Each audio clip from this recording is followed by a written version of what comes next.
Subhanallah walhamdulillah la ilaha illallah Allahu akbar. Asyhadu an la ilaha illallah wahdahu la syarika lahu wa asyhadu anna sayyidana Muhammadan abduhu wa rasuluhu la nabiyya ba'dah. Allahumma shalli ala sayyidina Muhammad wa ala ali sayyidina Muhammad amma ba'd. Hadirin jamaah yang dirahmati Allah Subhanahu wa Alhamdulillah, di kesempatan pagi hari ini dengan izin Allah kita dipertemukan kembali di tempat yang mulai dalam keadaan sehat walafiat. Mudah-mudahan saudara kita yang sedang sekarang sakit Allah berikan kesabaran, kesembuhan, bisa berkumpul kembali dengan kita semuanya. Sebelumnya kita baca seperti biasa baca surah Al-Fatihah. Yang pertama tentu doa kita agar kita sampai kepada bulan Ramadan. Walaupun tinggal berapa ya, 12 atau 13 hari lagi. Hari ini bertepatan dengan tanggal 17 Sya'ban. Itu 12-13 hari kita masuk kepada bulan Ramadan. Ya, walaupun sebentar lagi tidak tahu umur kita sampai tidak, tapi doa kita mudah-mudahan sampai kepada bulan Ramadan. Yang kedua tentu untuk kelanjutan pembangunan masjid yang kita cintai ini terus berlanjut, apalagi Ramadan merupakan bulan infak. Karena rata-rata di Ramadan orang suka pada infak. Ya kan, luar biasa. Bahkan Rasul kita itu infaknya luar biasa, lebih luar biasa ketimbang di luar Ramadan. Nah, di kita juga rupanya menjadi biasa juga ketika Ramadan banyak infak. Sehingga kita doakan para donatur Allah beri kemudahan rezekinya. Seperti itu sehingga bisa berinfak lebih dari biasanya di bulan Ramadan. Kemudian yang ketiga, kita doakan anak-anak kita atau menantu kita yang laki-laki yang belum berangkat ke masjid rutin bersama kita. Mari kita lihat, tengok kanan kiri kita, anak kita ikut tidak. Karena saya sempat kaget juga ketika pas sholat asar, kok anak muda banyak main tenis meja, tapi tidak masuk masjid. Sempat saya bilang ke Pak Dayat, ternyata memang banyak di Padang itu anak-anak muda, laki-laki. Tapi ketika pas sholat jamaah 5 waktu tidak ada di masjid. Kita doakan bisa ya anak-anak kita atau menantu kita. Saya khawatir masjid ini akan kehilangan satu generasi di bawah bapak-bapak. Nanti generasi cucunya baru ada. Gitu. Berarti satu generasi hilang, Pak. Ini kejadian di Blok Jambu juga sama. Satu generasi hilang, yang sekarang ada itu generasi cucunya bahasanya. Ini khawatir juga. Ya. Mudah-mudahan kita doakan Allah berikan hidayah, taufik hidayah kepada anak kita, menantu kita yang laki-laki sehingga bisa ke masjid. Itulah harapan kita. Ya, karena penerus kita semuanya itu. Kalau kita tiada, tentu yang meneruskan adalah anak-anak kita. Masjid ini ya bisa jadi dipandang juga di tempat yang lain seperti itu. Al-hadiniyah wa al-qulatun salihah. Al-Fatihah. A'udzu billahi minasyaitonir rajim. Bismillahirrahmanirrahim. Alhamdulillahirabbil alamin. Arrahmanirrahim. Maliki yaumiddin. Iyyaka na'budu wa iyyaka nasta'in. Ihdinas siratal mustaqim. Siratal ladzina an'amta 'alaihim ghairil maghdubi 'alaihim waladdallin. Terima kasih banyak. Sebelum materi yang berat-berat, materi fikih dan sebagainya, ada kisah yang menarik, Pak, terkait dengan orang yang suka ke masjid berjalan kaki. Namanya Sya'ban. Sahabatnya namanya Sya'ban. Dia itu biasa datang ke masjid sebelum waktu sholat. Ini saya juga belum bisa. Yang saya bisa hanya Jumatan atau ketika kajian di masjid. Nah itu biasa sebelum waktunya ada di masjid. Tapi selebihnya rata-rata belum bisa. Sampai sekarang saya akui, ya. Nah, hanya 2 waktu itu, kadang ketika Jumatan atau ketika ngajarnya di masjid, datangnya sebelum waktunya. Nah, Sya'ban ini biasa datang sebelum waktunya. Dan dia kebiasaan duduknya di pojok. Jadi Rasul tahu tempatnya Sya'ban itu di pojok. Kenapa Anda posisi di pojok? Supaya saya tidak mengganggu sahabat-sahabat yang lainnya. Itulah alasan Sya'ban tadi. Jadi setiap pojok Rasul ada Sya'ban. Rasul itu kalau selesai salam, Rasul selalu berbalik. Balik itu bisa balik kanan atau hadap kanan. Karena Rasul balik kanan, kalau balik kanan kiri kelihatan. Nah, kanan kiri kelihatan semua. Tapi karena Rasul hadap kanan, hanya begini saja. Yang kelihatan hanya sebelah kanan, kiri yang kelihatan. Maka para sahabat kalau seandainya datang duluan, dia mencari sebelah kanan. Kenapa? Bukan ingin dilihat Rasul, tapi ingin melihat Rasul. Jadi bukan ingin dilihat ya, tapi pengen sahabat tuh setiap besok ingin melihat wajahnya Rasul. Makanya para sahabat datang selalu kalau duluan-duluan itu cari yang sebelah kanan. Karena Rasul kadang nggak bisa ditentukan, kadang balik kanan, kadang hadap kanan. Nah itu Pak, kalau balik kanan semua kan kanan kelihatan. Nah apa hadap kanan itu yang kiri nggak kelihatan ke sana. Kini Rasul itu. Maka sunnah, ini Rasul seperti biasa seperti itu. Rasul ngecek para sahabat. Nah, salah satunya. Nah pas balik kanan, ini pojok kagak ada. Sya'ban kemana nih? Wahai sahabatku, Sya'ban kemana? Semua sahabat nggak ada yang tahu Sya'ban kemana. Sampai Rasul, ayo kita tunggu dulu, mudah-mudahan Sya'ban masih di jalan, masih OTW gitu loh. Kan bahasa sekarang OTW ya. Walaupun di rumah masih OTW, gitu. Padahal masih di rumah itu. Tetap aja OTW ini gitu. Padahal masih di rumah, masih duduk, kita belum mandi, masih OTW itu aja bahasa OTW itu bahasa aku lah sekarang gitu. Nah mungkin barangkali masih OTW lah gitu kan ya, ditunggu sama Rasul. Lama nunggu, masih belum datang juga Sya'ban. Kata Rasul, kita sholat takut apa? Subuh kehabisan. Saking lamanya nunggu, takut subuh kehabisan dulu kita sholat. Ayo Rasul sholat berjamaah subuh, setelah sholat balik Rasul. Sya'ban masih belum ada juga. Wahai sahabatku, mana Sya'ban tahu? Tidak tahu ya Rasulullah. Akhirnya setelah selesai zikir sebagainya, siapa yang tahu rumahnya Sya'ban? Ada antara sahabat yang ngajung saya Rasulullah. Akhirnya ketika itu beliau Rasul dengan sahabat tadi ke rumah Sya'ban. Luar biasa Pak, jauh perjalanannya tadi. Bahasa jauh. Jadi kalau orang Arab sana jauh itu berarti jauh benar Pak. Luar biasa untuk mencapai rumahnya jauh sekali. Sampai kemudian saya singkat cerita sampai ke pintu rumah Sya'ban, ketok pintu, yang keluar istrinya. Apakah ini benar rumah Sya'ban? Benar ya Rasulullah, ini rumah Sya'ban. Sya'ban kemana? Tadi subuh tidak kelihatan. Ya Rasulullah, Sya'ban tadi sebelum subuh wafat. Jadi Sya'ban itu tidak ke masjid karena wafat. Alasannya satu, wafat. Sehingga tidak bisa ke masjid. Dia bukan sakit ya, wafat. Artinya apa? Selama ini Sya'ban tidak pernah meninggalkan masjid. Bisa jadi kan sakit dan sebagainya. Rasul itu hanya tidak ada subuh, rupanya wafat. Akhirnya Rasul dalam melihat, tapi ya Rasulullah ada kejanggalan ya Rasulullah. Bahas sekarang jangan. Kenapa? Rasul Sya'ban ketika pas meninggal bukan mengucapkan 2 kalimat syahadat, bukan kalimat tauhid yang diucapkan, tapi ada 3 perkataan yang dia ucapkan. Apa perkataannya tadi? Yang pertanyaan, aduh, kenapa kok kurang jauh? Kenapa kurang jauh? Yang kedua, kenapa bukan yang baru? Aduh, kenapa bukan yang baru? Yang ketiga, aduh, kenapa tidak semuanya saya kasih? 3 perkataan itulah yang diucapkan sebelum wafat. Istrinya menangis khawatir tidak husnul khotimah. Bukan kalimat 2 kalimat dia syahros, istrinya menangis, itu yang bersedih itu. Bukan karena ditinggal meninggal sama Sya'bannya. Kalimat itulah yang dia ucapkan sama ketika di akhir. Maka bertanya kepada Rasulullah sallallahu alaihi wasallam. Ya, Rasul, nah kayak satu cerita Rasul diurusin dulu semuanya, untuk menunggu, Rasul tidak bisa menjawab langsung kan, nunggu wahyu. Sampai kemudian Rasul menjawab kepada istrinya, wahai istri Sya'ban, ketika Sya'ban meninggal dunia, syakaratul maut. Nah ini Pak. Setiap kita yang syakaratul maut bakal diperlihatkan tempat kembali kita dan termasuk amal-amal kita. Itu bakal diperlihatkan semuanya. Fir'aun saja yang mengaku dirinya Tuhan, wa ana rabbukumul a'la, ketika sakaratul maut diperlihatkan tempat dia kembali sampai dia mengatakan amantu bi rabbi Musa wa Harun, aku beriman kepada Tuhannya Musa dan Harun.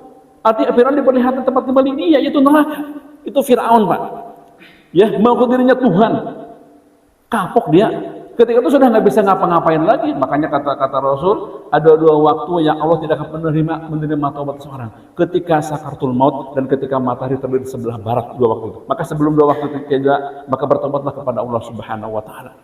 Ya, tapi setelah 2 waktu itu ada, Allah tidak akan pernah menerima taubat seorang hambanya.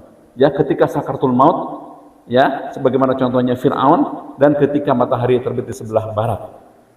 Nah sebelum itu Allah terima taubatnya ketika taubat kepada Allah Subhanahu wa taala. Nah, Sya'ban itu 3 ucapan tadi, Pak. Nah, Rasul menyampaikan wahai Sya'ban, ketika itu diperlihatkan pahala surganya gitu. Sya'ban itu di jalan masuk surga. Rasul mengatakan. Cuma surganya ini ada yang kurang, Pak. Jadi harusnya naik level sekian tinggi, gara-gara dia kurang jauh rumahnya. Ini Pak, dari masjid sehingga tidak sampai di sana. Artinya kalau sampai jauh sekali, maka pahala surganya lebih tinggi lagi, gitu Pak. Padahal Sya'ban rumahnya sudah jauh, Pak. Makanya, aduh, kenapa kurang jauh rumahku? Gitu bahasanya, Pak. Sya'ban melihat bagaimana pahala berjalannya ke masjid, Pak. Itu kenapa Sya'ban mengucapkan tadi, karena Sya'ban diperlihatkan pahala jalan ke masjid tiap hari. Sampai dia mengatakan, ya, aduh, kenapa kurang jauh? Kenapa kurang jauh? Padahal sudah jauh, Pak. Yang kedua, aduh, kenapa bukan yang baru? Jadi suatu hari Sya'ban itu pergi mau ke masjid, dia dalam kondisi dingin, angin. Kan angin di padang pasir bukan kayak di kita, debu dan sebagainya. Angin dingin luar biasa. Makanya Sya'ban ketika itu di dalamnya baju yang bagus. Setelah baju yang bagus dia pakai baju yang jelek supaya kalau ada debu tidak langsung ke baju bagusnya, itulah bahasanya, logikanya begitu. Nah, ketika di tengah perjalanan ketemulah sama seseorang, dia kedinginan, ya, maka diberikanlah baju yang luar. Nah ini Pak, baju jeleknya dibersihkan ke dia supaya tidak keringat, kemudian dibawa ke masjid. Nah, Allah memperhatikan pahalanya tadi. Maka kata sahabat, kenapa bukan yang baru yang aku berikan kepada orang ini? Itulah yang menyebabkan Sya'ban itu menyesal, Pak. Sya'ban aja padahal sudah masuk surga, menyesal ya. Kenapa bukan baju yang baru yang aku berikan kepada orang ini? Kemudian kenapa bukan semuanya? Nah, ketika Sya'ban lagi makan roti orang Mekah Madinah itu kan bukan sekecil Pak ya. Berapa kali lipat rotinya kita gitu kan ya, gede-gede ya Pak ya. Sudah roti ke sana gede-gede rotinya itu, bukan sedikit Pak. Ya. Nah, kemudian ketika itu sudah makan roti. Biasa kalau makan roti cocol sama apa? Dicocolnya sama kuah lah gitu kan ya. Adalah yang minta-minta. Nah, ketika yang minta-minta ternyata diberikan sepotongnya buat Sya'ban, sepotongnya buat yang minta-minta tadi. Allah perhatikan pahalanya itu Pak. Maka kata Sya'ban, kenapa bukan semuanya aku berikan roti itu? Jadi pahala diperlihatkan untuk memberikan roti tadi. Kenapa bukan semuanya aku berikan roti ini? Jadi kenapa dia sepotong aku beri? Begitulah Pak, kalimat yang ucapan 3 kalimat tadi ketika Sya'ban sakaratul maut. Pak, surga Allah sudah berikan kepada Sya'ban, tapi gara-gara 3 tadi tidak maksimal surganya Pak. Nah, bahwa Pak, ini pelajaran buat kita semua yang sungguh luar biasa. Saya ingin menggarisbawahi yang pertama, yang berjalan ke masjid. Silakan Pak cek di Google, pahala berjalan ke masjid luar biasa. Tapi semua hadisnya berjalan. Ini Pak saya katakan, berjalan, bukan naik kendaraan. Ini mungkin mohon maaf yang naik kendaraan ya, baik sepeda, Pak, atau mungkin seperti Pak Juhri naik kendaraannya, atau naik motor, ya itu kan, bukan itu. Sampai katakan, kenapa saya katakan ini berjalan? Pahalanya banyak Pak, menghapuskan satu dosa, meninggalkan 1 derajat, luar biasa banyak pahalanya itu Pak. Sampai kemudian seorang ada Ka'ab bertemu dengan seorang sahabat ini orang yang paling jauh dari masjid, sahabat ini Pak. Kemudian Ka'ab, ya wahai sahabatku, mau nggak aku berikan kendaraan, keledai, supaya kamu tuh bisa ke masjid naik kendaraan gitu? Apa jawaban sahabat? Tidak, aku ini sengaja. Kalau aku mau, ya kan, aku tidak akan jauh dari masjid, rumah dekat masjid. Kayak Pak Dayat, di sebelahnya masjid, gitu loh. Kenapa aku ini jauh? Supaya aku bisa berjalan ke masjid, jangan pahala yang luar biasa. Jadi Pak sahabat tadi tidak mau dikasih kendaraan, dia pengen jauh dari masjid sengaja supaya dia sejalan, dia jauh. Makanya hampir semua hadis mengatakan Pak, yang berjalan ke masjid, ini mohon maaf ya kepada yang naik kendaraan, karena hadis saja berjalan Pak, setiap berjalan. Ini yang paling jauh Pak Untung di sini, yang jalan ya. Pak Untung katanya kan naik motor, sekarang jalan Pak Untungnya. Saya lihat Pak Untung jalan tuh kan ya. Itu jalannya itu Pak. Sehingga mudah-mudahan Bapak-bapak yang biasa naik kendaraan, mudah-mudahan bisa beralih jadi jalan, gitu ya. Yang paling jauh di sini ada Pak mana ya, jauh-jauh itu ya. Pak Untung di sini bisa Pak Firman yang jauh sana. Pak Firman yang nggak ada naik kendaraan juga dia, mudah-mudahan. Karena hadisnya naik kendaraan, berjalan, luar biasa. Itu mungkin mengingatkan kepada jamaah, mudah-mudahan Allah berikan kita kemampuan untuk bisa melaksanakan tadi sebagaimana yang sahabat-sahabat tadi. Di kesempatan pagi hari ini paling tidak mungkin 2 kali pertemuan atau 3 kali saya ngisi di sini terkait dengan Ramadan paling tidak. Yang pertama terkait dengan awal datangnya Ramadan. Ini yang menjadi seluruh permasalahan kita di Indonesia. Karena ketika awal penentuan Ramadan itu ada dua versi di antara ulama. Yang pertama adalah dimanapun melihat bulan tanggal 1, maka di mana negara manapun wajib berpuasa. Satu negara melihat bulan, maka sedunia wajib berpuasa. Itu pendapat pertama. Sebagaimana hadis Rasul sumu li ru'yatihi wa aftiru li ru'yatihi. Berpuasalah kalian dan berbuka kalian ketika melihat bulan tanggal 1. Kalau tidak melihat bulan tanggal 1, maka Sya'ban menjadi 30 hari atau Ramadan 30 hari. Nah, dengan hadis ini ada 2 pendapat ulama. Yang pertama, dimanapun negara melihat bulan, maka sedunia wajib berpuasa. Dimanapun. Indonesia tidak melihat bulan tanggal 1, Saudi melihat, maka Indonesia wajib berpuasa. Begitulah Pak itu. Dimanapun mereka ada. Itu versi yang pertama. Pendapat yang kedua adalah tidak seperti itu. Setiap negara itu punya bulannya masing-masing. Ini bukan bulannya banyak ya, bulannya 1. Cuma bahasanya setiap negara punya bulannya masing-masing. Indonesia tidak melihat bulan tanggal 1. Maka biasanya Departemen Agama menentukan bahwa puasa ditunda, tidak besok karena tidak kelihatan bulan, maka Sya'ban digenapkan 30 hari, puasanya lusa. Itu kan keputusan begitu sebagaimana hadis Rasul. Saudi melihat bulan, maka pendapat ini tidak terkalahkan. Tetap aja puasanya lusa karena Saudi beda dengan kita. Mana yang benar? Dua-duanya benar. Pendapat yang pertama benar, pendapat yang kedua juga benar. Nah, ini yang menarik, Pak. Sebenarnya dua pendapat ini bisa disatukan, apalagi zaman teknologi seperti sekarang ini. Dulu ketika sebelum ada handphone dan sebagainya, yang namanya informasi itu lama, Pak. Contoh Syam ke Madinah itu perjalanannya berhari-hari baru nyampe ke Madinah. Ini kejadiannya begitu. Kalau sekarang kan tidak mulai seperti itu. Sekarang misalkan maghrib tidak kelihatan bulan tanggal 1. Saudi kan bedanya 4 jam dengan kita. Pak itu jam 10 malam dia sudah melihat bulan. Harusnya kan dengan jam 10 malam tinggal pijat aja 1 menit 1 detik aja dia sampai ke Indonesia. Harus tidak ada masalah. Artinya kan tidak ada masalah negara-negara Timur Tengah yang karena Saudi itu rata-rata karena cerah dia tuh.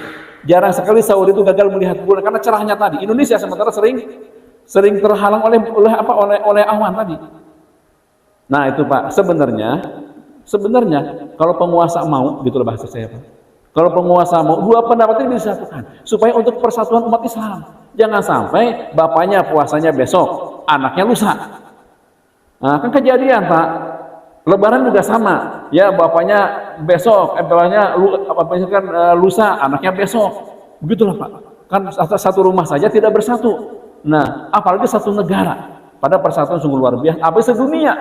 Nah, sebenarnya sekali lagi dua pendapatnya bisa disatukan. Karena dua-duanya benar. Nah, ini Pak.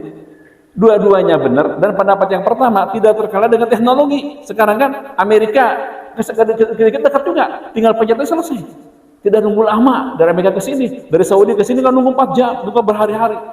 Dulu bisa jadi kan ketika zaman dulu misalkan naik pesawat juga berapa 11 jam lebih Pak Eko ya, 11 jam kurang lebih, 11 jam. Naik perahu 1 bulanan. Kalau sekarang nggak seperti itu Pak. 1 detik nyampe ke Indonesia beritanya bahwa Saudi melihat bulan. Artinya tidak terkendala dengan teknologi. Sekali lagi ini adalah yang bisa menolong adalah penguasa untuk menyatukan dua pendapat ini.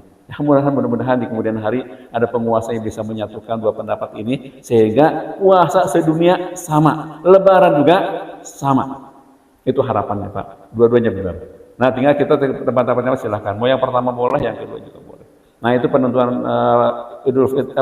puasa dan Idul Fitri yang sering bermasalah di negara kita. Kadang sama, kadang tidak. Yang kedua yang harus diperhatikan adalah terkait dengan niat ketika puasa. Niat Pak. Niat puasa Ramadan harus malam hari. Ini mohon jangan sampai terlupakan. Dari mulai terbenam matahari sampai terbit pagi itu waktu niat kita ketika bulan puasa. Kalau puasa sunnah di siang hari sah. Misalkan nih habis dari sini Rasulullah siang hari jam 7 jam 8 ini malas saya tidak akan makan mau puasa aja, sah puasanya. Tapi puasa Ramadan itu harus malam hari dari mulai terbenam matahari sampai terbit fajar. Itulah waktu kita berniat. Kalau kita lupa tidak berniat puasa, maka ketika itu kita tidak boleh makan minum di siang hari sebagaimana orang berpuasa, tetapi puasa kita nggak sah, harus diqodho. Kan rugi Pak. Nah makanya ulama ternyata ada Imam Syafi'i berpendapat, ada ulama berpendapat khawatir kita lupa niat suatu hari, maka ketika di malam pertama kita berpuasa niat bahwa kita akan berpuasa sebulan full. Itu Pak.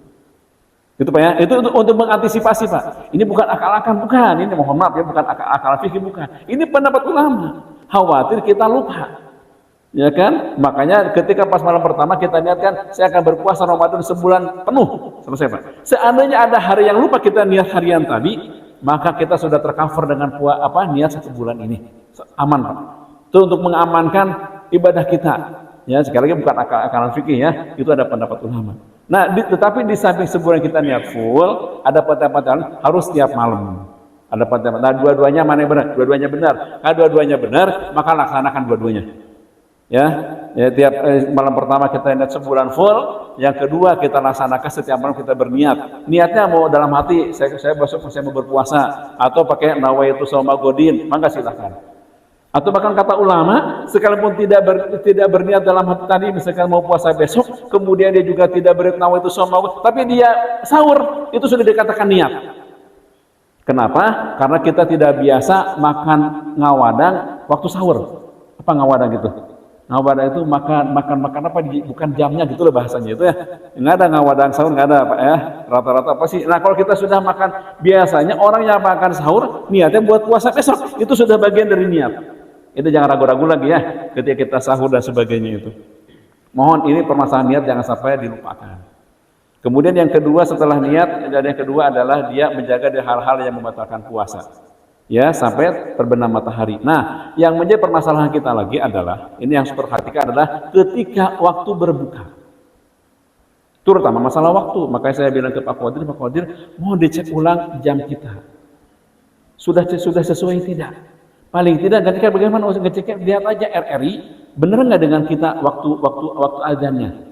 Kenapa? Karena kalau sudah berbeda, jangan gitu Pak. Di rumah kita aja jam banyak, kadang beda-beda, detiknya, menitnya kan beda-beda ya. Rumah kita jam, kita bakal punya jam. Menitnya beda, apalagi satu komplek, beda-beda itu menitnya. Nah biasanya jadi patokan masjid kita. Ternyata masjid kita bukan hanya patokan buat pandan, ternyata masjid sekitar kita pun patokannya pandan. Rupanya jadi patok karena kita suka duluan, dan kita termasuk yang duluan selalu Pak. Ini adzan nih, mohon maaf. Maka saya minta ke Pak Qadir, tolong cek ulang ini jam kita. Sudah sesuai nggak? Bagaimana cara ngeceknya? Lihat negara. Apakah itu RRI atau mungkin TPRI yang di Jakarta sekitarnya atau Bogor sekitar, cek RRI. Betul nggak jam kita? Ini juga saya sudah bilang ke Pak Qadir untuk mengecek ulang terkait dengan waktu kita. Masalahnya, kalau sekarang waktu sholat nggak ada masalah Pak. Kita 10 menit setelah itu kan, otomatis sudah masuk waktu. Tapi kalau berpuasa, kalau sekarang pas subuh nggak ada masalah. Kita rata-rata sebelum subuh sudah tidak makan minum. Lebih dulu. Tapi yang jadi masalah kalau saya waktu itu duluan, maghrib. Kalau saat terjadi 1 menit saja, mendahului berbuka, terus kita berbuka, maka batal sudah puasa kita. Tinggal 1 menit, ya kan? Ternyata belum waktu berbuka, kemudian kita berbuka karena ada azan, maka batalah puasanya pada hari itu. Bayangin Pak, sudah mulai dari subuh, gara-gara 1 menit kita mendengar tadi ternyata salah jamnya, ya kan? Makanya kita bisa batal ketika itu. Nah kalau tiap hari, selama sebulan full, berarti sebulan kita nggak berpuasa. Dan kita yang khawatir lagi, kita menganggap sudah berpuasa. Itu yang jadi masalah Pak. Sehingga kita tidak mengkodok. Padahal kita tidak berpuasa. Padahal luar biasa Pak. Kata Rasul, barang siapa yang berbuka tanpa alasan, 1 hari saja berbuka, seumur hidup dia mengkodok tidak akan terbayarkan 1 hari tadi. Sampai ancamannya begitu Pak. Bayangkan kalau sebulan. Sehingga sekali lagi juga saya mewakili DKM ya, sudah bilang ke Pak Qadir tadi, mohon dicek ulang jam kita. Sudah cocok enggak ketika waktu-waktu sholat, terutama nanti pas Ramadan adalah masa maghribnya. Nah ini pun juga buat jamaah semuanya. Ketika waktu maghrib tiba, mohon dicek ulang. Sudah benar enggak? Jangan-jangan yang kita dengar waktunya Surabaya. Nah ini masalahnya. Kan Surabaya dengan kita bedanya sekitar berapa? Sejam atau bedanya? Kan bedanya. Yang dilihatnya Surabaya, azan, nggak tahunya waktu Surabaya. Kita batal Pak. Sehingga sekali lagi ketika pas berbuka ini yang rawan ketika berbuka, mohon dicek ulang sudah benarnya itu azannya tadi sesuai dengan waktu Indonesia dan Indonesia, waktu Bogor dan sekitarnya. Jangan sampai waktu Surabaya dan sekitarnya kita berbuka. Sekali lagi ini tidak ada, oh ini kan saya salah. Nggak, pokoknya ketika belum waktunya berbuka, tetap dia adalah batal berpuasanya. Itu yang diperhatikan, mohon ya, tidak banyak yang membatalkan puasa. Kalau dulu waktu kita kecil kita kan banyak ya, kentut di air batal, nangis batal. Kan dulu banyak sekali sampai kita bingung Pak, kok banyak batalnya? Kata orang tua kita, bukan guru kita, bukan orang tua kita, batalnya banyak. Jangan nangis, nanti puasanya batal. Ya, jangan misalkan kentut di air, nanti puasanya batal. Banyak sekali membatalkan puasa. Padahal tidak banyak membatalkan puasa Pak, disuntik aja tidak membatalkan puasa. Gimana diimpus? Diimpus itu kalau seandainya sekarang niat untuk makan dengan impus, batal. Tapi kalau tidak, ya tidak batal. Tapi kalau sudah diimpus mah harus berbuka Pak ya. Sudah parah kalau diimpus Pak. Tetapi secara hukum fikih tidak membatalkan berpuasa. Asal infusannya bukan untuk menambah makanan tadi. Hanya untuk pengobatan, tidak membatalkan sebagaimana suntik. Ya, luar biasa Pak. Apalagi masalah kentut dan sebagainya. Sekali lagi mudah-mudahan ini tidak banyak yang membatalkan puasa, tapi hati-hati jika yang pertama masalah niat, jangan sampai terlupakan di malam hari, karena yang menentukan niat. Ketika kita lupa niat dan sebagainya, lupa tadi, maka puasa tidak sah, tetapi kita harus menahan diri sebagaimana orang berpuasa. Yang kedua, mohon perhatikan adalah ketika berbuka. Mohon Pak ya bersabar. Ketika pas azan tiba, mohon cek ulang. Sudah benar nggak dengan jam yang aslinya? Buka, khawatir itu adalah jam yang lain. Kenapa? Sekali lagi 1-2 menit sebelum waktunya berbuka, tetap kita batal puasa kita. Itu mohon sabar ketika itu. Ya, sekali lagi mudah-mudahan sekali lagi Allah sampaikan usia kita sampai bulan Ramadan ya. Mudah-mudahan itu harapan kita Pak. Harapan luar biasa Pak. Kita bersyukur kalau kita sampai kepada bulan Ramadan. Dan di Ramadan kita berdoa lagi Pak. Mudah-mudahan sampai kepada Ramadan tahun depan. Begitu doa kita sehingga umur kita jadi panjang. Ya berdoanya step by step seperti itu.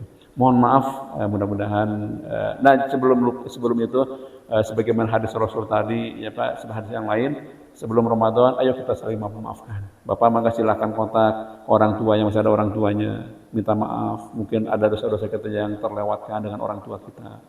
Ya, dengan keluarga kita, dengan saudara-saudara, adik-adik, ada Pak kakak kita, adik kita ada sebagainya, mohon maaf sebelum datangnya bulan Ramadan. Harusnya kemarin ketika penisbu Sa'ban tadi, tapi tidak ada terlambat sebelum Ramadan kita saling memaafkan. Ya, di antara jamaah kita juga sama. Kemudian dengan tetangga kita dan sebagainya kita saling memaafkan. Sekarang tidak ada kesulitannya, di grup juga tinggal mohon maaf itu kan selesai.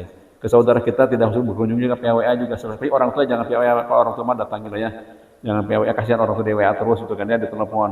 Yang aku butuhkan bukan WA, tapi adalah fisiknya, itu kata orang tua kita. Kalau saudara kita kan cukup dengan WA, tapi kalau orang tua kita tidak cukup Pak, dia butuh fisik kita datang. Bahkan transfer aja nggak perlu, saya tidak perlu transfernya. Yang perlu adalah fisiknya. Kalau sudah fisiknya kan uangnya dapat, orangnya dapat gitu Pak. Luar biasa Pak. Mohon maaf sekali lagi, kalau ada yang benar datang dari Allah Subhanahu Wa Taala, kalau ada yang salah datang dari kebodohan saya pribadi. Sampai ketemu lagi. Assalamualaikum warahmatullahi wabarakatuh.